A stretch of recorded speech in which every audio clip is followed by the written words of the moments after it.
Alhamdulillah nahmaduhu wa nasta'inuhu wa nastaghfiruhu wa na'udzu billahi min shururi anfusina wa min sayyiati a'malina. May yahdihillahu fala mudilla lahu wa may yudlilhu fala hadiyalah. Asyhadu an la ilaha illallah wahdahu la syarikalah wa asyhadu anna Muhammadan abduhu wa rasuluh. Amma ba'd, alhamdulillah ayyuhal ikhwah, para penonton setia Maki Media Channel dimanapun Anda berada, bertemu lagi dengan saya Firdaus Batin. Dan insyaallah pada kesempatan kali ini saya akan memberikan materi terkait dengan infak. Apa itu infak? Nah, sering kita berinfak, sering kita mengeluarkan harta kita untuk berinfak di jalan Allah.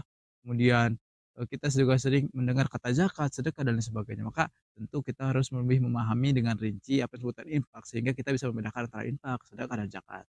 Nah, kalau kita lihat dari segi bahasanya, infak itu berasal dari bahasa Arab yang berakar dari kata anfaqa yunfiqu infaqan, yang berarti membelanjakan, mengeluarkan ataupun menghabiskan. Nah, maka kalau seperti itu berarti infak identik dengan materi, dengan uang, dengan harta benda, dengan bahkan pakaian, makanan dan lain sebagainya. Nah, sedangkan menurut istilah dalam mengeluarkan sebagian dari harta atau penghasilan untuk kepentingan Islam. Misalkan mengeluarkan nafkah buat keluarga itu kan dianjurkan juga dalam Islam. Kemudian menyantuni anak yatim, kemudian juga misalkan menyumbang ke yayasan, ke masjid dan lain sebagainya, maka itu termasuk juga infak. Namun pada umumnya infak sendiri itu dikeluarkan dari hal-hal yang atau harta kita yang lebih ataupun sisa harta kita. Nah, itu pada umumnya seperti itu. Sebagaimana dikatakan dalam Quran surat Al-Baqarah ayat 219, "Wa yas'alunaka madza yunfikun qulil afu." Dan mereka bertanya kepada Muhammad, apa yang diinfakkan itu? Ternyata qulil afu, katakanlah bahwa yang lebih dari keperluan. Dalam hal ini Syekh Muhammad Dr. Muhammad Sulaiman Al-Asqar dalam Jubadut Tafasir min Fathil Qadir, beliau menyatakan bahwa maksudnya adalah setelah kita berikan infak atau nafkah kepada keluarga, karena itu merupakan hal yang lebih utama. Nah, jadi kalau kata Ustadz Adi Hidayat nih, bahwa ternyata infak itu ada 2, ada yang bersifat wajib yaitu nafkah, infak yang dikeluarkan kepada keluarga untuk kebutuhan pokok hariannya, kemudian yang kedua adalah sunnah untuk keperluan-keperluan orang-orang lain misalkan ya, kayak tadi, menyumbang masjid, kemudian menyantuni anak yatim dan lain sebagainya, itu termasuk ya hal-hal yang atau infak yang sunnah.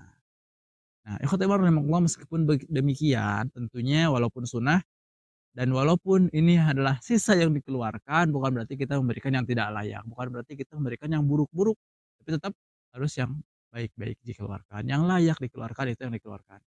Nah, kalau kita memberikan yang terbaik kepada keluarga kita, masa kita tidak memberikan yang baik juga pada orang lain, ya, seperti itu. Kemudian ikhwati rahimakumullah, meski kita ketahui bahwa sebagai orang yang beriman, orang yang bertakwa itu sangat dianjurkan sekali untuk berinfak atau ya mengeluarkan infak kita dalam kondisi apapun, sempit, luang, ataupun lagi kita banyak harta, nggak punya harta dan sebagainya, maka kita usahakan untuk bisa berinfak dengan apapun yang kita miliki, yang kita punyai gitu. Karena ini menunjukkan nanti ketakwaan kita di hadapan Allah. Sebagaimana dikatakan dalam Quran surah Ali Imran ayat 134, "Alladzina yunfiquna fis sarra'i wad dharra'i," yaitu mereka orang yang bertakwa itu berinfak, menginfakkan hartanya dalam keadaan sempit atau dalam keadaan lapang ataupun sempit. Makanya kita sebagai orang yang beriman, orang yang bertakwa pada Allah, hendaknya mengusahakan untuk selalu mengeluarkan infak yang utamanya kepada diri sendiri, kepada keluarga, dan setelah itu setelah tercukupi mudah-mudahan kita bisa berinfak pada yang lain, pada eee, anak yatim, kemudian misalkan kepada keluarga maksudnya, kepada masjid, menyumbang ke yayasan dan sebagainya, maka itu sangatlah direkomendasikan, ya. Barangkali itu yang bisa disampaikan, mudah-mudahan ada manfaatnya, mudah-mudahan kita semua bisa diberikan semangat untuk berinfak, mengeluarkan harta kita di jalan Allah Subhanahu wa taala. Akhirul kalam, Rabbana atina fid dunya hasanah wa fil akhirati hasanah wa qina adzabannar. Wassalamualaikum warahmatullahi wabarakatuh. Ayo, dukung program kami, Membangun Pesantren Maki, dengan berdonasi ke rekening di bawah ini.